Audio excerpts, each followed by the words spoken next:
Good morning and welcome to the D.R. Horton, America's Builder, the largest builder in the United States, fourth quarter 2020 earnings call and webcast. At this time, all participants are in a listen-only mode. An interactive question and answer session will follow the formal presentation. If anyone should require operator assistance during the conference, please press star 0 on your telephone keypad. As a reminder, this conference is being recorded. I will now turn the call over to Jessica Hansen, Vice President of Investor Relations for D.R. Horton. Thank you. You may begin. Thank you, Paul, and good morning. Welcome to our call to discuss our fourth quarter and fiscal 2020 financial results. Before we get started, today's call may include comments that constitute forward-looking statements as defined by the Private Securities Litigation Reform Act of 1995. Although D.R. Horton believes any such statements are based on reasonable assumptions, there is no assurance that actual outcomes will not be materially different. All forward-looking statements are based upon information available to D.R. Horton on the date of this conference call, and D.R. Horton does not undertake any obligation to publicly update or revise any forward-looking statements. Additional information about issues that could lead to material changes in performance is contained in D.R. Horton's annual report on Form 10-K and subsequent reports on Form 10-Q, all of which are or will be filed with the Securities and Exchange Commission. This morning's earnings release can be found on our website at investor.drhorton.com, and we plan to file our 10-K towards the end of next week. After this call, we will post updated investor and supplementary data presentations to our investor relations site on the presentations section under News and Events for your reference. Now, I will turn the call over to David Auld, our President and CEO. Thank you, Jessica, and good morning.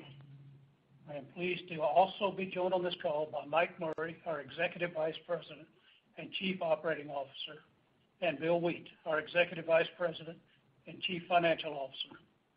The D.R. Horton team finished the year with a strong fourth quarter, which included an 81% increase in net sales orders to 23,726 homes, and a 60% increase in consolidated pre-tax income of $1.1 billion, and a 27% increase in revenues to $6.4 billion. Our pre-tax profit margin for the quarter improved 340 basis points to 16.5%, and our earnings per diluted share increased 66% to $2.24. For the year, consolidated pre-tax income increased 40% to $3 billion on $20.3 billion of revenues. Our pre-tax profit margin for the year improved 260 basis points to 14.7%. And our earnings per diluted share increased 49% to $6.41. We closed a record 65,388 homes this year, an increase of over 8,400 homes, or 15% from last year. Our home building return on inventory was 24.6%, and our return on equity was 22.1%. These results reflect the strength of our home building and financial service teams, our ability to leverage D.R. Horton's scale across our broad geographic footprint, and our product positioning to offer homes at affordable price points across multiple brands. Our home building cash flow from operations for 2020 was $1.9 billion. Over the past 5 years, we have generated over $5 billion of cash flow from home building operations, while growing our consolidated revenues by 88% and our earnings per share by 216%. During this time, we also more than doubled our book value and reduced our home building leverage to 17.5%, while significantly increasing our returns on inventory and equity. Housing market conditions are currently very strong, and our teams are focused on maximizing returns while increasing our market share. However, we remain cautious regarding the impact of the COVID-19 pandemic and other external factors may have on the economy and our operations in the future. We believe our strong balance sheet, liquidity, and experienced teams position us very well to operate effectively through changing economic conditions. We plan to maintain our flexible operational and financial position by generating strong cash flows from our home building operations and managing our product offerings, incentives, home pricing, sales pace, and inventory levels to optimize the return on our inventory investments in each of our communities based on local housing market conditions. With 38,000 homes in inventory, an ample supply of lots, and continued strong sales trends in October, we are well positioned for another great year in 2021. Mike? Diluted earnings per share for the fourth quarter of fiscal 2020 increased 66% to $2.24 per share, and for the year, diluted earnings per share increased 49% to $6.41. Net income for the quarter increased 64% to $829 million, and for the year, net income increased 47% to $2.4 billion. Our fourth quarter and fiscal 2020 results include income tax benefits of $15.8 million and $93.4 million related to federal energy-efficient homes tax credits that were retroactively reinstated earlier in the year. Our fourth quarter home sales revenues increased 28% to $6.1 billion on 20,248 homes closed, up from $4.8 billion on 16,024 homes closed in the prior year. Our average closing price for the quarter was $302,600, up slightly from last year, while the average size of our homes closed was down 3%, reflecting our ongoing efforts to keep our homes affordable. Bill? Net sales orders in the fourth quarter increased 81% to 23,726 homes, and the value of those orders was $7.3 billion, up 84% from $4 billion in the prior year. We sold 10,596 more homes this quarter than the same quarter last year. This positions D.R. Horton to achieve further gains in market share and scale as we deliver these homes to our customers during fiscal 2021. Our average number of active selling communities increased 3% from the prior year and was up 2% sequentially. Our average sales price on net sales orders in the fourth quarter was $307,600, up 2% from the prior year. The cancellation rate for the fourth quarter was 19%, down from 23% in the prior year quarter. We believe the increase in demand in the second half of our fiscal year was fueled by increased buyer urgency due to lower interest rates, the limited supply of homes at affordable price points, and to some extent pent-up demand from the pandemic slowdown earlier this year. We were and remain well positioned for this increased demand with our affordable product offerings, lot supply, and housing inventories. We continued to see strong increases in net sales orders of greater than 50% in October compared to the same month last year. Jessica? Our gross profit margin on home sales revenue in the fourth quarter was 22.7%, up 110 basis points sequentially from the June quarter and up 170 basis points compared to the prior year quarter. The sequential increase in our gross margin from June to September exceeded our expectations and was primarily due to the strength of the overall housing market, which resulted in some pricing power and lower sales incentives. On a per square foot basis, our revenues increased approximately 4% sequentially, while our stick and brick cost per square foot increased 1.5%, and our lot cost increased 6%. We remain focused on managing the pricing, incentives, and sales pace relative to our lot supply and production capacity in each of our communities to optimize the return on our inventory investments and adjust to local market conditions and new home demand. We expect both our construction and lot costs and our home prices will increase on a per square foot basis in our homes closed next quarter, and we expect a further reduction in the average size of our homes closed. We currently expect our home sales gross margin in the first quarter to be around 23%. Bill? In the fourth quarter, home building SG&A expense as a percentage of revenues was 7.6%, down 90 basis points from 8.5% in the prior year quarter. For the year, home building SG&A expense was 8.2%, down 50 basis points from 8.7% in 2019. Our home building SG&A expense as a percentage of revenues is at its lowest point in our history, and we remain focused on controlling our SG&A while ensuring our infrastructure appropriately supports our business. Mike? We ended the year with 38,000 homes in inventory.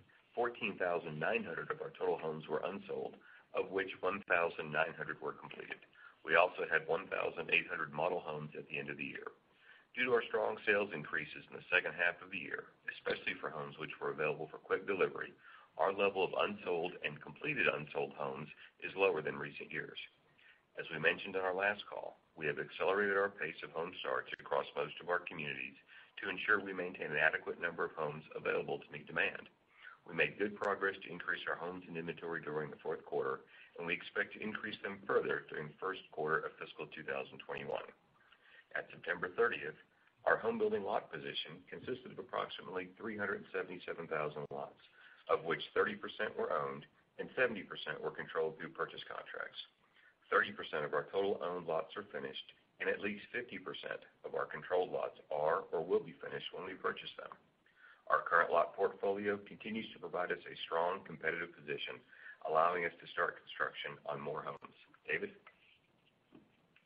Our fourth quarter home building investment in lots, land, and development totaled $1.6 billion, of which $690 million was for finished lots, $500 million was for land, and $380 million was for land development. $330 million of our land and lot purchases in the fourth quarter were for Forestar. After briefly slowing our investments in lots, land, and development earlier this year in the beginning weeks of the pandemic, we have since increased our pace of investment to ensure we maintain an adequate lot supply to support our strong sales and home construction pace. As a result, for the year, we invested $5 billion in lots, land, and development. Mike? In October, we acquired the home building operations of Brazelton Homes, the largest home builder in Corpus Christi, Texas, for $23 million in cash. The assets acquired included approximately 90 inventory homes, 95 finished lots, control of 840 additional lots through purchase contracts, and a sales order backlog of 125 homes. We welcome the Brazelton team to the D.R. Horton family. Bill? Forestar, our majority-owned subsidiary, is a publicly traded residential lot manufacturer operating in 49 markets across 21 states. Our strategic relationship with Forestar as a well-capitalized lot supplier across much of our operating footprint is serving us well and is presenting opportunities for both companies to gain market share. Forestar is delivering on its high growth expectations with revenue growth of more than 100% and net income growth of 84% in fiscal year 2020, while they continued to build out their national operating platform. At September 30th, Forestar's lot position consisted of 60,500 lots, of which 42,400 are owned and 18,100 are controlled through purchase contracts. 72% of Forestar's owned lots are already under contract with D.R. Horton or subject to a right of first offer under our master supply agreement. Forestar is separately capitalized from D.R. Horton and has approximately $740 million of liquidity, which includes $400 million of unrestricted cash and $340 million of available capacity on its revolving credit facility. At September 30th, Forestar's net debt to capital ratio was 22.1%, and their next senior note maturity is in 2024. With low leverage, ample liquidity, and its relationship with D.R. Horton, Forestar is in a very strong position to navigate through changing economic conditions and continue to grow their business. Jessica? Financial services pre-tax income in the fourth quarter increased 100% to $121 million, with a pre-tax profit margin of 54.9%, compared to $61 million and 44.8% in the prior year quarter.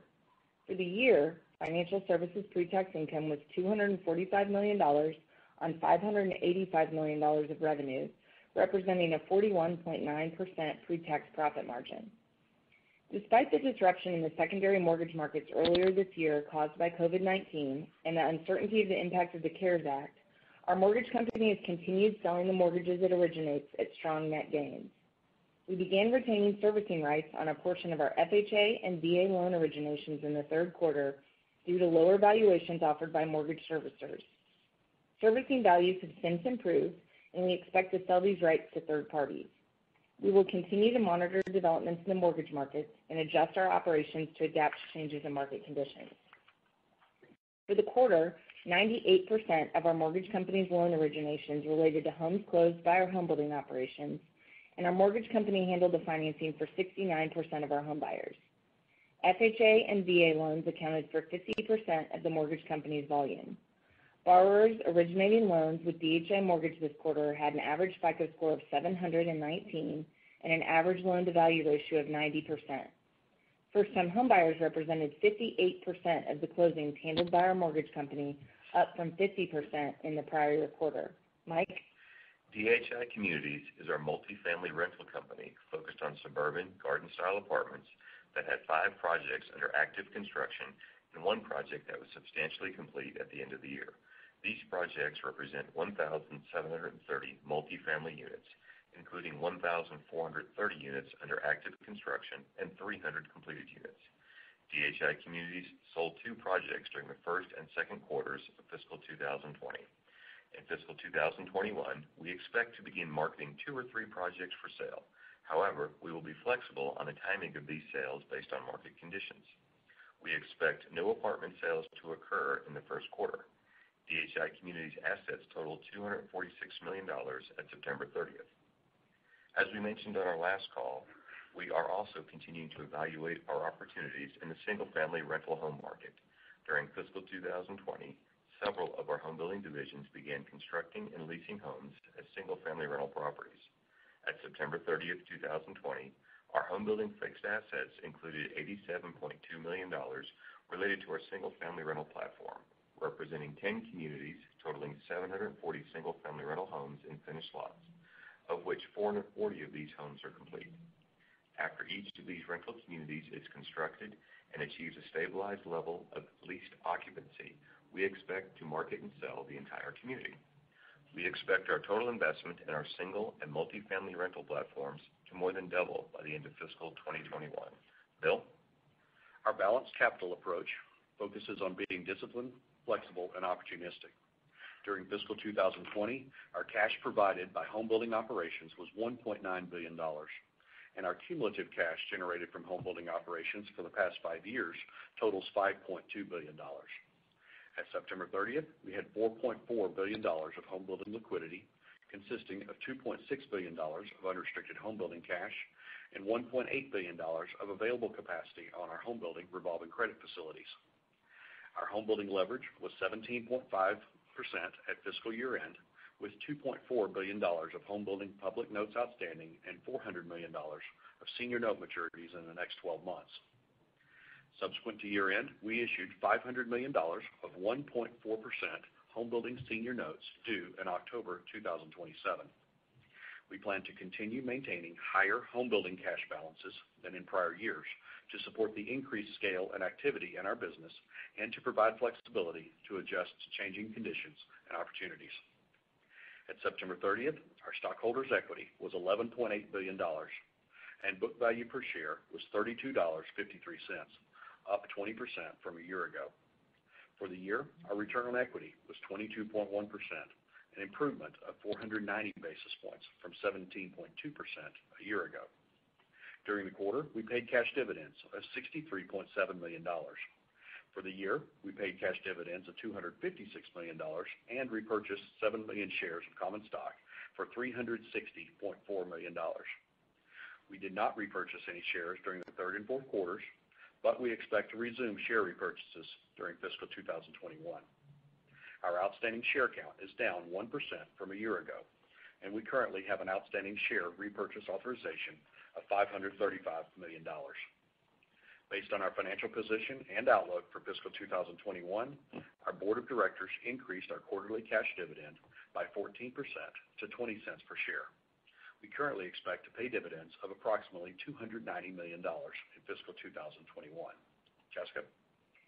Based on today's market conditions and looking forward to the first quarter of fiscal 2021, we expect to generate consolidated revenues of $5.4 to $5.6 billion and our homes closed to be in a range between 17,500 and 18,000 homes. We expect our home sales gross margin in the first quarter to be around 23% and home building SG&A in the first quarter to be approximately 8.9% of home building revenues. We anticipate a financial services pre-tax profit margin in the first quarter of 35 to 40%, and we expect our income tax rate to be approximately 24%. Looking further out, we currently expect to generate consolidated revenues for the full fiscal year of 2021 of $24 to $25 billion and to close between 77,000 and 80,000 homes. We forecast an income tax rate for fiscal 2021 of approximately 24%, and we currently expect our outstanding share count at the end of fiscal 2021 to be approximately flat with the end of fiscal 2020. We expect to generate positive cash flow from our homebuilding operations in fiscal 2021. However, we are not providing specific guidance for the level of our homebuilding cash flow in fiscal 2021 at this time, as we prioritize investing in attractive return opportunities in our homebuilding business, augmenting our housing and land and lot inventories after much better than expected demand this year, and potential M&A. After reinvesting in our homebuilding business, our cash flow priorities include significantly increasing our investment in both our multi and single-family rental platforms, maintaining our conservative homebuilding leverage and strong liquidity, paying a dividend, which was just recently increased, and repurchasing shares to keep our outstanding share count flat year over year. David? In closing, our results reflect the strength of our experienced teams, industry-leading market share, broad geographic footprint, and affordable product offering across multiple brands. Our strong balance sheet, ample liquidity, and low leverage provide us with significant financial flexibility to effectively operate in changing economic conditions, and we plan to maintain our disciplined approach to investing capital to enhance the long-term value of our company. Thank you to the entire D.R. Horton team for your focus and hard work.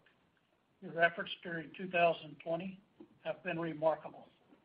We are proud of your work ethic and your positive spirit as you safely continue helping our customers close on their much-anticipated new homes. We closed the most homes in a year in our company's history, but are incredibly well positioned to continue improving our operations in 2021. This concludes our prepared remarks. We will now host questions. Thank you. We will now be conducting a question and answer session. If you would like to ask a question, please press star 1 on your telephone keypad. A confirmation tone will indicate that your line is in the question queue. You may press star 2 if you would like to remove your question from the queue. For participants using speaker equipment, it may be necessary to pick up your handset before pressing the star keys. In the interest of time, we ask that you limit yourself to one question and one follow-up.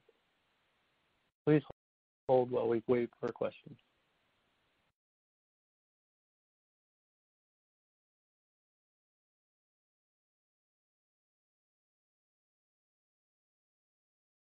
Thank you. Our first question comes from John Lovallo with Bank of America. Please proceed with your question. Hey guys, thank you for taking my questions. The first one is, you reached 70% options, even faster than we anticipated, and there's a pretty nice jump from, around 65.7% in the third quarter. The question is, do you expect to be able to kind of grind higher from here, or was there something unique in the quarter that allowed you to step up that option percentage? John, I wouldn't say there was anything unique. It's just, the continuation of hard work and focus. And yes, our expectation is we will continue to grind higher. It's really a combination of both Forestar's growth and our increased relationships with third-party developers. They're both driving that percentage higher. And John, as we said, from quarter to quarter, you can see some volatility. Some quarters could be up, some could be slightly down. It can bounce around a little, but the general trend will be continuing to grind higher. Okay, that's really helpful. And then in terms of the liquidity position, you guys announced the dividend raise today and the fact that you'll buy back shares to keep the share count flat, and also your plans to reinvest in the business. But $2.6 billion of cash is a lot. Is there any reason why you wouldn't become more aggressive on buybacks? We'll evaluate that compared to the alternative opportunities in the business. But clearly, with the returns we're seeing in the business today and the demand that we're seeing, we have a need to reinvest in our home building business significantly to put our homes in inventory at a level to meet demand and have our lot position in position to meet demand as well. As we look at our cash balances, our scale and our volume and level of activity in our business is significantly higher than it was even just 2 or 3 years ago. And so we do expect to maintain a higher cash balance going forward than we have historically. I think you will expect to see from us, at a minimum at quarter ends, will always be in home building cash greater than $1 billion. But I think most often you'll see our cash balance between $1.5 and $2 billion. And just for a frame of reference, we feel feel like that's an appropriate level of cash to maintain in the home building business to support our activity, because just as a frame of reference, on a monthly basis, our cash spend for our accounts payable, for our home construction, land and land development, payroll, taxes, basically all of our cash expenses range between $1.7 and $2 billion every single month. So maintaining $2 billion of cash is not excessive. Really feel like it's an appropriate level for our business, and also gives us flexibility then when we see changing market conditions or opportunities to adjust and take advantage of those. That's really helpful. Thanks, guys.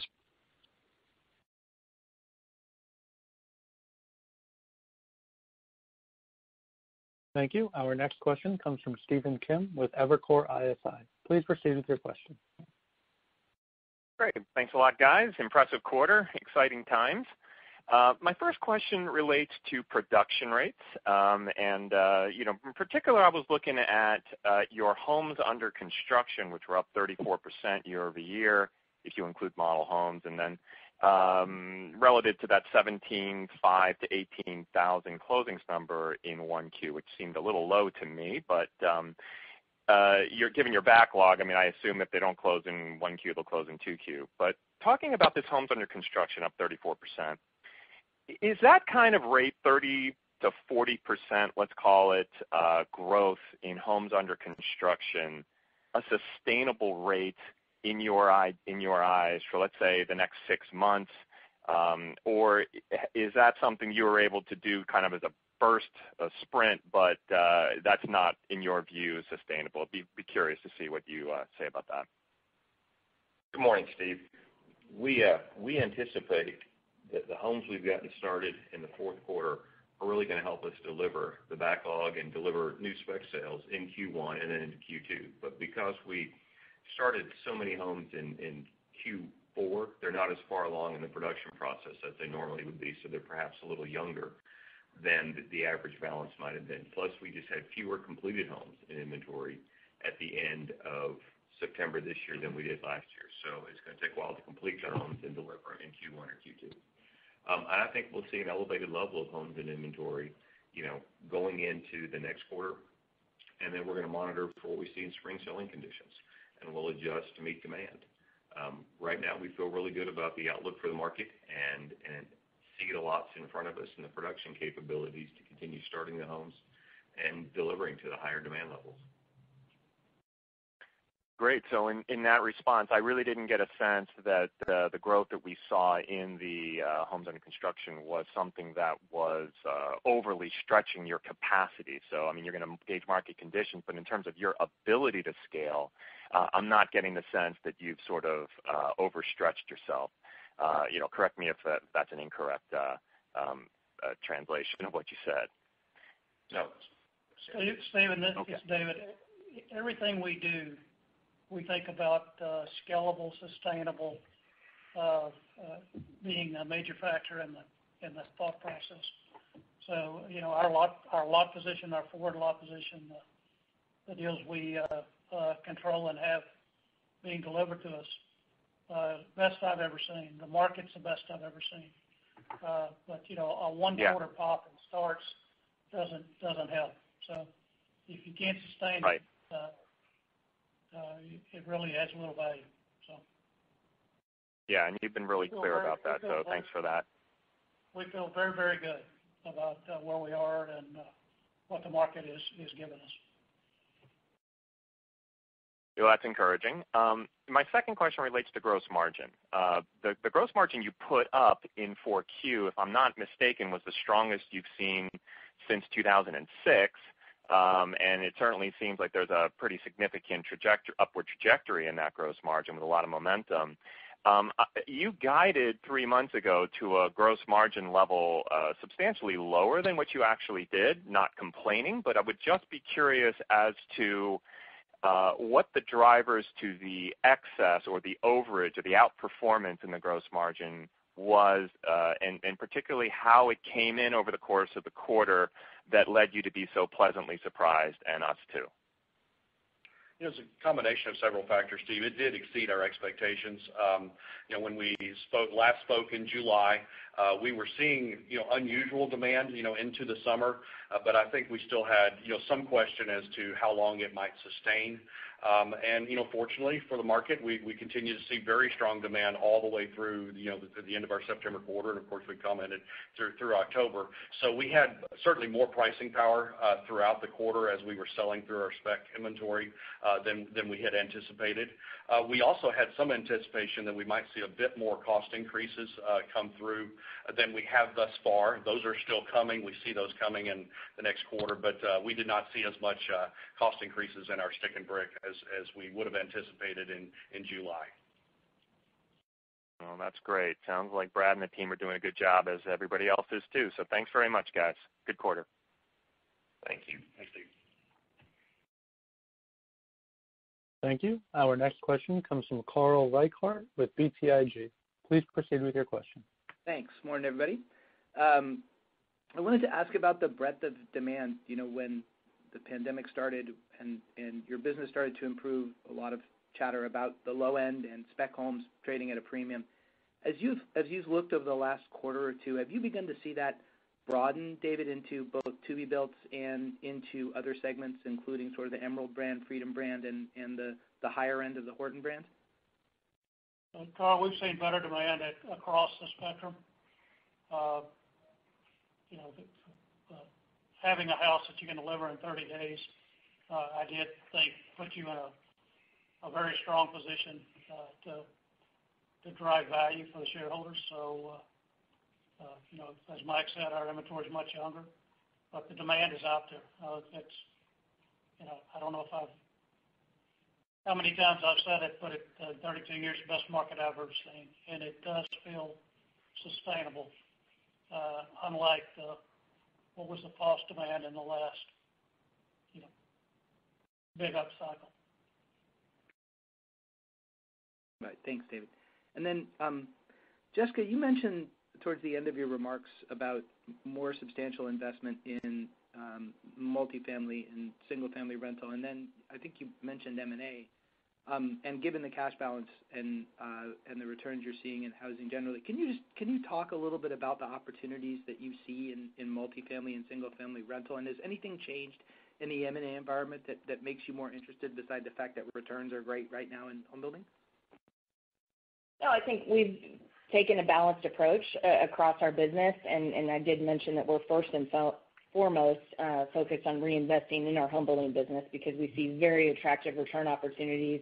But the great thing about what we've done with our business model is, Carl, over the past few years, generating over $5 billion of cash flow in the last 5 years gives us a lot of opportunity to not only reinvest in the home building business, but also invest in these other opportunities that we also do think will over time be returns accretive as well. Both multifamily, single family, we look to those as very strong opportunities. We did take a brief pause on some of that earlier in the year, but now that the market has recovered and really the pandemic slowdown didn't last nearly as long as I think anybody would have expected, we're back to investing in both of those businesses as we would have originally expected. I think Mike said in his prepared remarks we would expect to double our investment in both of those platforms in fiscal 2021 as compared to the end of fiscal 2020. And then M&A, you've heard us talk about it, I think, every single quarter. It's something we continue to be interested in, but with our footprint, our platform, our people, we are in a very strong position to where we can organically grow and deliver on our growth expectations, continuing to consolidate share regardless of M&A. So we can be very opportunistic on that front. But we are interested in continuing to explore those opportunities if we find the right builder, the right team, the right platform, of course, at the right price. But it can be a very great way to enter a new market, as you saw us do this quarter with a relatively small acquisition we did that gave us entrance into a new market in Texas in Corpus Christi. And I just add on to that, Carl, that we see the rental operations, those businesses. Yes, we have capital that we see to invest there, but we find that there's a real synergistic operating platform with our home building business. And we've seen that in the sourcing of opportunities as well as the execution of construction and just our general approach and focus on the business. So we've been really excited about the opportunities and the returns we see on the horizon there. And Carl, I'll just add, again, back to the scalable, sustainable program. Large percentage of the population in the U.S. is never going to own a home, as sad as that is to say. And I do think having the capabilities to execute on the rental side does de-risk our operating platform somewhat and will add a significant value to shareholders as we build that platform out. Okay, I appreciate it. Thanks a lot, folks.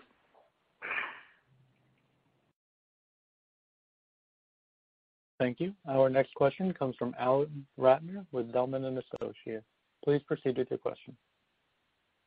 Hey, guys. Good morning. Congrats on the phenomenal quarter and results. My first question is just thinking about the volume growth rate. Traditionally, I've always kind of thought about the trend in your spec inventory as a pretty good barometer of where you see the order book growing over the next quarter or two, and it seems like recently there's been a fairly wide disconnect there with spec inventory trending lower year over year and order growth hitting new all-time highs for you guys. So it seems like you're seeing a greater percentage of your business now on the to-be-built side as opposed to spec, just looking at current order activity. So first, I was curious if you could quantify what that mix looks like, and also, how high are you comfortable taking that to-be-built component of your business going forward, recognizing that it's probably pretty tough to keep pace with spec starts and the demand today? I would pick up the last comment you made, that it is very tough to keep up with demand today. If we start a home, we see that there's demand for it and it's absorbed into the marketplace. With regard to our to-be-built sales, we're still seeing about the same proportion of our sales coming through in the to-be-builds. I would say that it is higher as an absolute number, being higher because our total sales demand is much higher than it has been.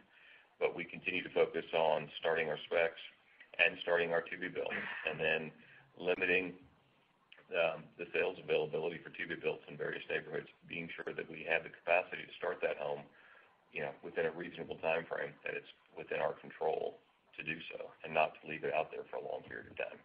And so a lot of the houses we're starting today are just pre-planned production starts that were houses we were going to start anyway, so we don't necessarily think about them as a to-be-built. It's still very efficient. We're just selling into that pace before we've actually started that home. It's not necessarily a pickup and build job. It takes, a little bit more of a build time and offers more customization or options. I was in a sales office a few months ago, and the agent I was talking to said that foundation is the new carpet, and that as soon as we get a foundation going in, there's tremendous demand that people want to get onto that house and be in line to buy it. Gotcha. That's very helpful context. And second, we've heard from a lot of your competitors about the need to intentionally slow sales activity for a multitude of reasons, either closing out of communities faster than expected, difficulty sourcing labor, difficulty sourcing materials, not wanting to extend the backlog too far where you don't have visibility into costs. So I'm just curious, it doesn't seem like you guys are doing that, at least not on a widespread basis, but do you envision having to potentially do that in the near term based on where your supply side and the demand side is today, or do you think you can continue selling to demand really indefinitely based on what you see in the market today? We approach it from a subdivision by subdivision standpoint, and where we have the lots out in front, we build to a pace that maximizes our returns both on equity and inventory. And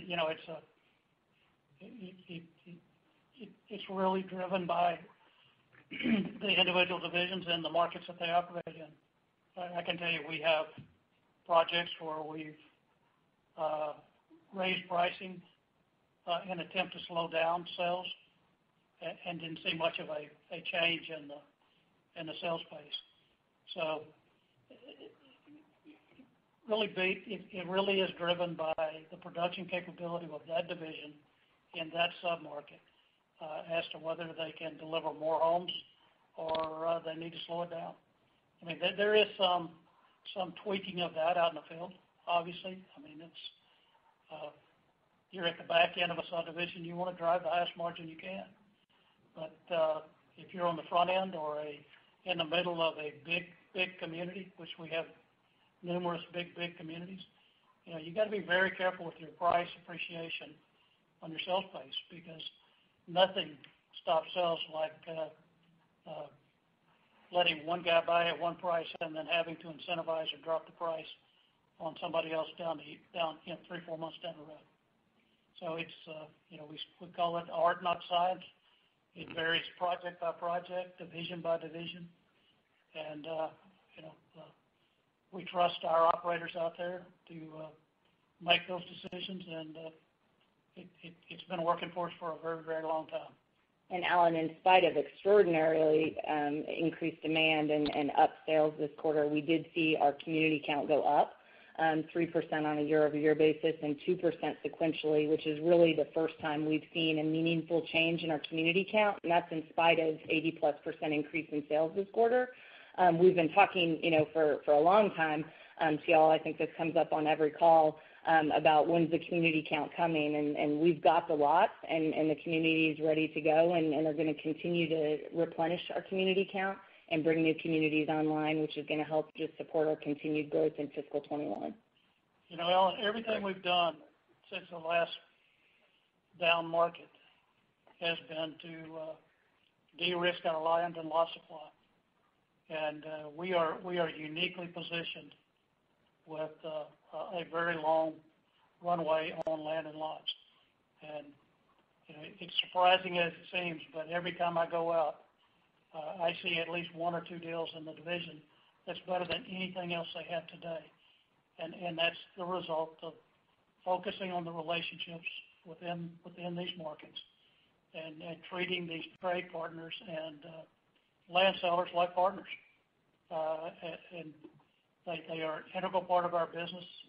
They're an integral part of our de-risking our balance sheet, generating cash flow, and positioning us to grow and gain market share at a pace that is driven by the market, not by our inability to deliver to it. That's great. Thanks a lot, guys. Best of luck.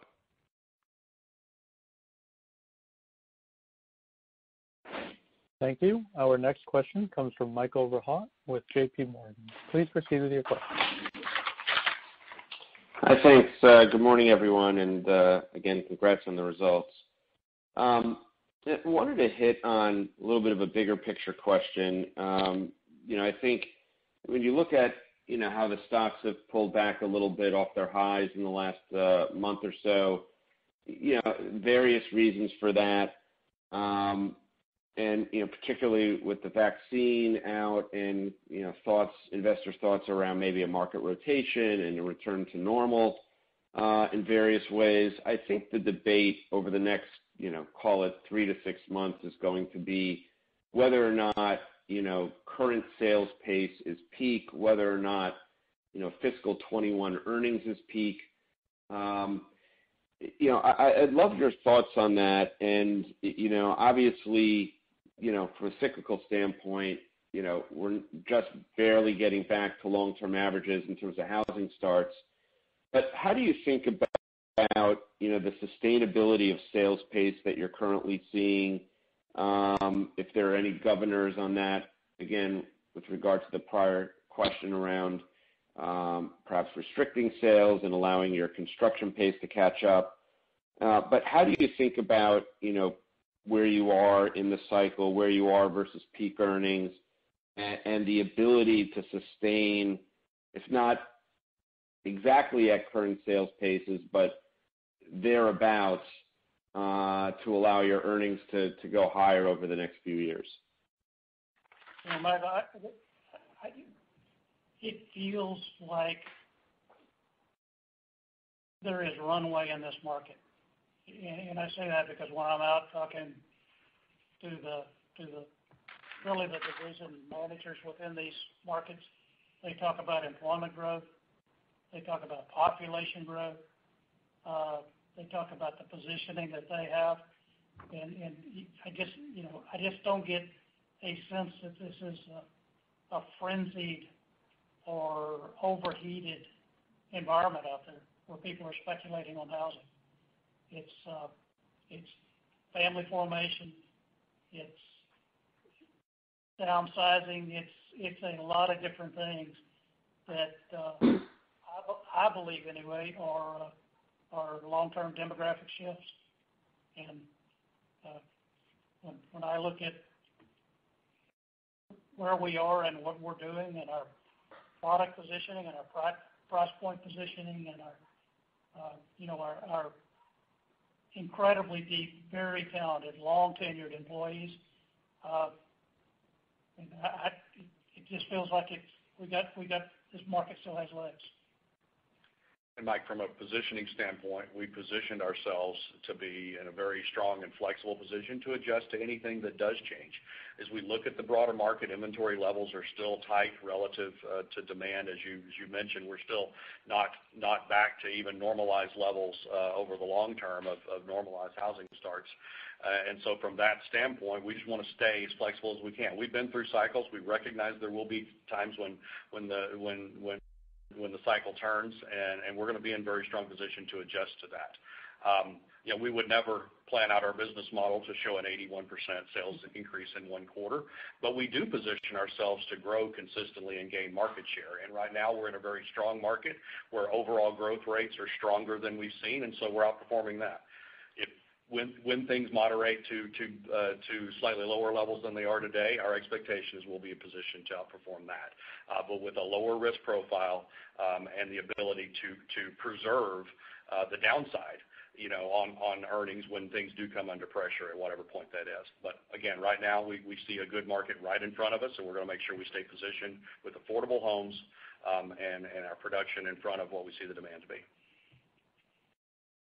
Great. Thanks, guys. Appreciate that. I guess second question, if possible, I'd love to delve in a little bit more and revisit, some of the order trend lines that you've been seeing in the last few months. I think you started out the quarter up around 50% or maybe above 50%. I forget the exact language. You ended the quarter with a growth of 81%. I'd love to get the breakout of August and September if possible.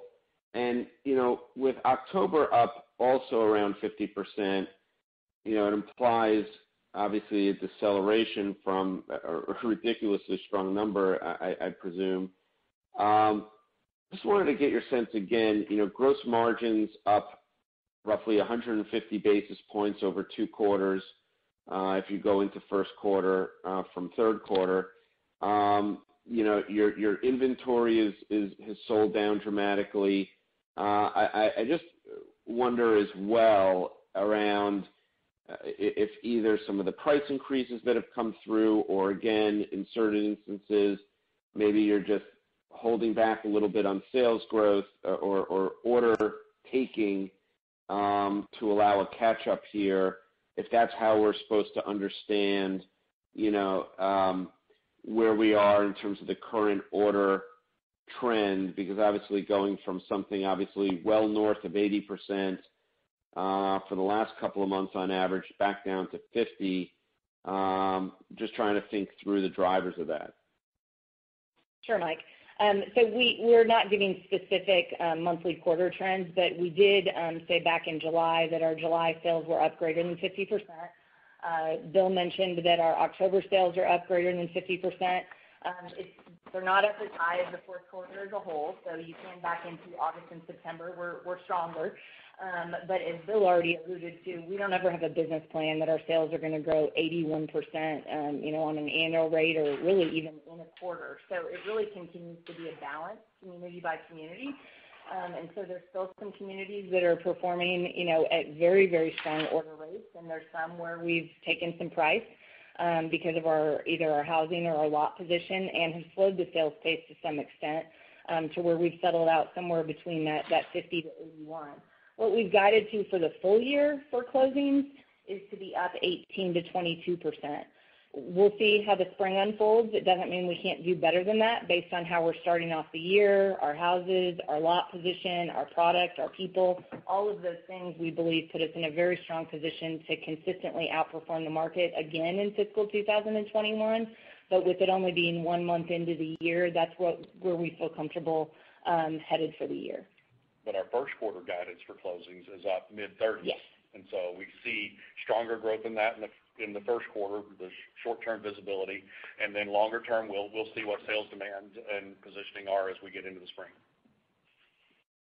So just to understand then, what you're saying is that the upside potential case for closings growth in 21 could be driven off of a continued robust order pace in the first half and not necessarily production constraints? Correct. Great. Thank you. Don't hear us say we have significant production constraints. There are always some, but we feel very good about our positioning and ability to continue to increase production and sustain production levels. Perfect. Thank you.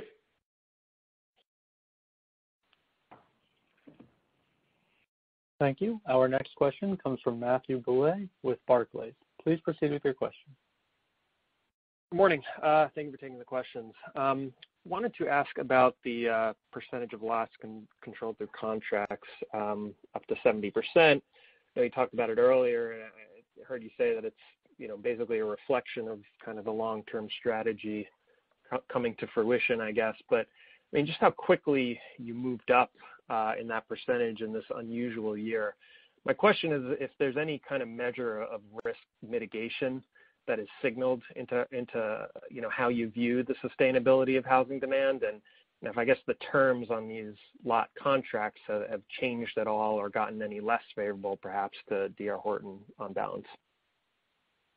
Well, again, because of our scale and absorption pace per community, we get favorable terms in the market. Because land prices gone up, absolutely they have. But when the seller is looking at his risk side equation, do you want investment grade, high absorbing company buying your lots, or do you want somebody else buying them? And that has worked to our advantage as we have continued year after year after year after year to build relationships with these people.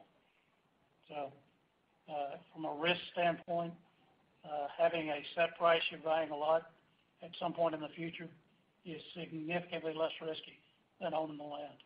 So, and it's also just a much more efficient use of capital. So that's something that we're going to continue to work on and I think get better at. And really, it's been our focus this entire cycle is to push that percentage up. So that percentage increasing is not a read on the market. It's just a read on our continued success in building those relationships, Forestar developing its platform, and putting us in a very strong capital efficient way to run our balance sheet. Yes, does it de-risk us to the downside to some extent, but it's really more about the capital efficiency and driving improved returns. Okay, understood. Thank you both for that.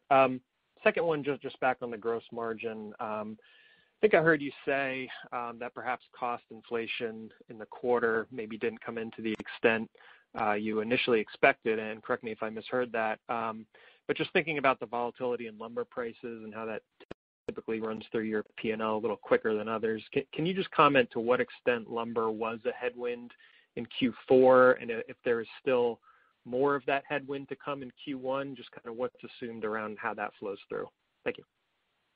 Yes, Matt, we would expect that we had a little bit of that headwind hit in Q4 in the September quarter, but I think we'll see more of it and most of our lumber headwind hit and pass through in the December quarter.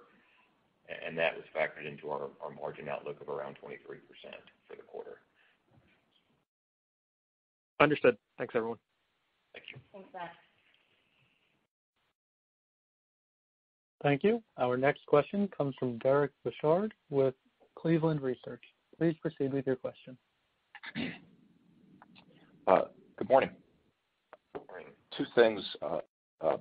Two things curious about. First of all, on the cost and input side of the equation, sticks and bricks and labor and land, curious in terms of what you're seeing and anticipate in terms of not only cost but availability.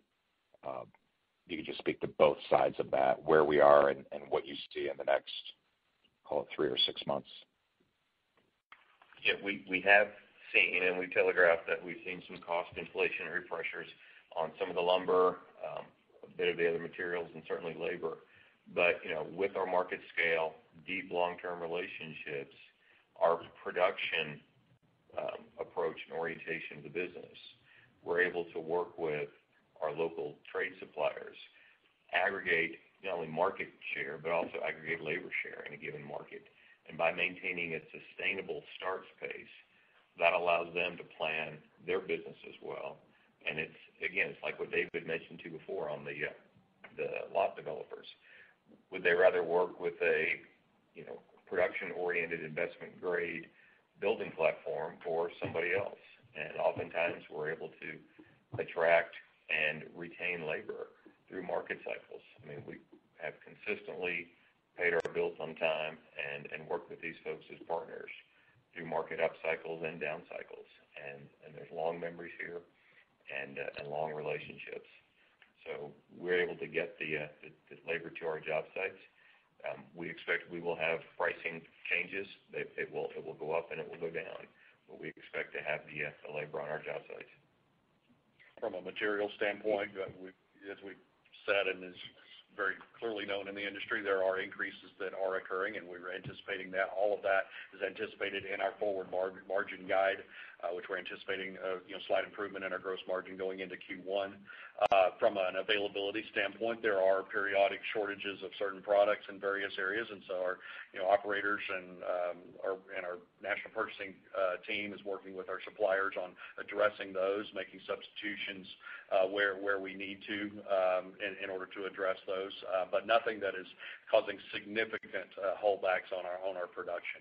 Right now, current shortage of the day is windows, and so we're seeing probably more issues with windows than anything else. But again, it's just part of business, part of where we are in the process, and we're just addressing those as we need to. And I'll say that everything we've been working on, market share gains, liquidity, de-risking the balance sheet, all those things help in any market. But it's a true advantage in a good market. Great, that's helpful. And then just to follow up, the gap between orders and backlog and deliveries is as wide as it's been.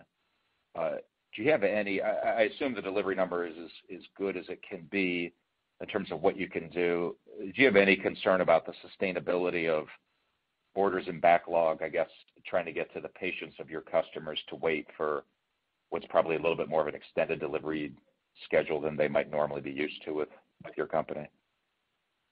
I think if you look over time, you may see that we have buyers in backlog a little bit longer during our production cycle because we've been selling some of our production earlier in its production cycle. But compared to their alternatives in the marketplace today, I think you'll consistently find that we're delivering homes faster than any of the alternatives that are available to those individuals today. So over time, it may change a little bit, but really the relative comparison as to what else is available at that point in time when you make the buy decision, as opposed to it's not as much a repeat customer in a short time frame. It's a different customer comparing competing alternatives. Okay, that's helpful. Thank you. Thank you. Our next question comes from Adam Baumgarten with Credit Suisse. Please proceed with your question. Hey, everyone. Thanks for taking my questions. Just on the margins, the gross margins, they've stepped up pretty nicely in fourth quarter and then guided for the first quarter. How should we think about the sustainability of those as we move through the year and maybe some of the puts and takes you may be looking out to going forward? I think we've generally talked to the puts and takes. I mean, there's three big buckets, right, that go into that. It's our land, our labor, and our materials. And really, all three are a headwind today. But we've been able to offset that with price. and I think also manage our increases in lot, labor, and materials probably better than the industry as a whole because of our scale both locally and nationally. So if the market conditions are to hold and remain this robust as we move throughout the spring, we would hope there is some upside to our margin as we move throughout the year. But it's really too early for us to put any color around what the margin looks like for the full fiscal year of 21 until we see the spring selling season, which is why we're really only specifically guiding to the Q1 gross margin of around 23%. Okay, great. And then just any commentary on cycle times? Have they changed much? Have you seen any lengthening over the last 3 or so months? I've actually been very impressed with our teams that they've been able to hold and even compress slightly the cycle times in the build process. We always set goals to get better in our operations every day, and pleased to see that the teams have delivered on that. Great. Thanks a lot.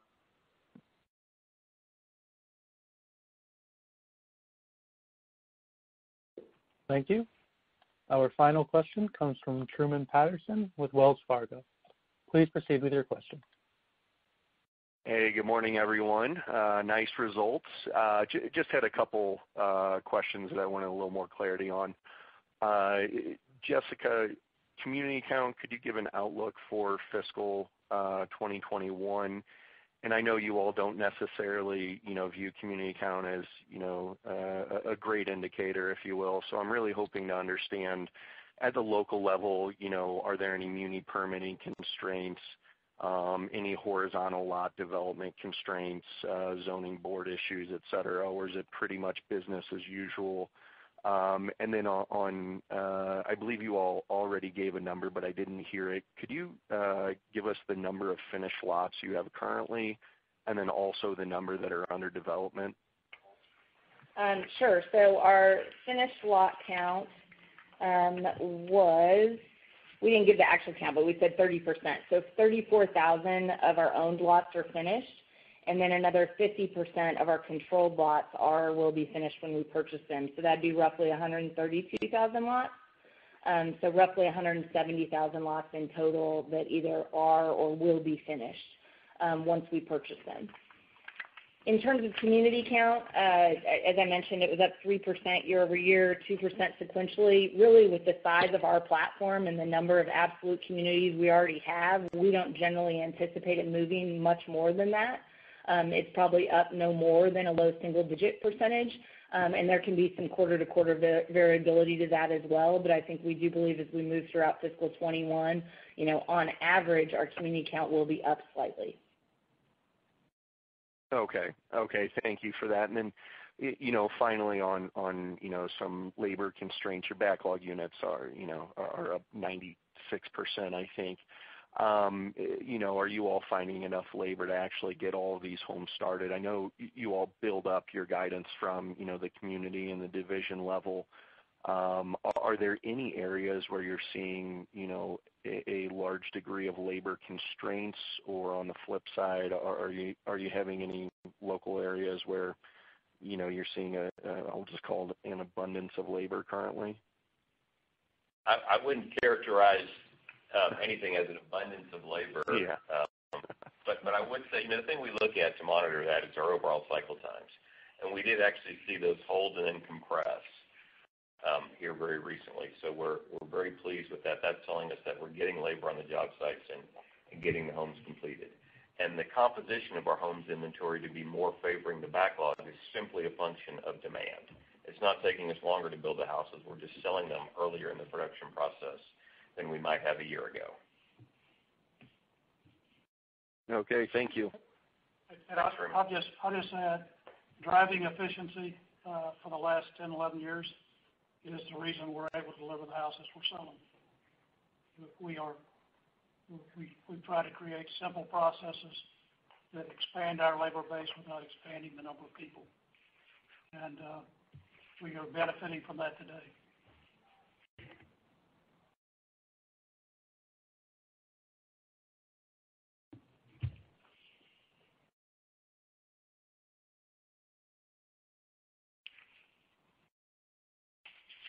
Paul, we'll go ahead and give our closing remarks then. Thank you, Paul. We appreciate everybody's time on the call today and look forward to speaking with you again in January to share our first quarter results. And finally, congratulations to the entire D.R. Horton team. Not only were you the first home builder to close more than 50,000 homes in a year, you are now the first to close greater than 60,000 homes and are solidly on the way to being the first to close 80,000 homes in a year. You're truly the best in the industry. D.R. Horton and this entire executive team continue to be humbled and honored to represent you on these calls. Stay safe, stay strong. Talk to you in January.